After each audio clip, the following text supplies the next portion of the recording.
Oh, tempat motor. Situ ya.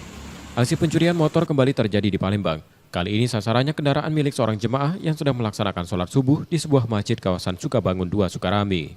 Rekaman kamera pengawas memperlihatkan dua pelaku mengendap-endap masuk ke halaman masjid saat suasana sedang lengang. Mereka mendekati motor yang terparkir lalu mematahkan stangnya. Aksi sempat terhenti karena ada warga yang melintas, membuat para pelaku bersembunyi di balik sebuah mobil. Setelah situasi aman, mereka kembali melancarkan aksinya. Sepeda motor didorong keluar dari halaman masjid dan dibawa kabur. Diduga ada satu pelaku lain yang menunggu di luar pagar untuk membantu pelarian. Korban diketahui merupakan jemaah dari luar daerah yang singgah untuk sholat. Yang juga berjalan ke sini, pagar besar ini tertutup, jadi pagar kecil. Nah itu ke sini, langsung dipatahin stang motor. Kayaknya mereka saling ngotek-ngotekan yang di sana. Kan sekarang sepi, langsung 2 kali.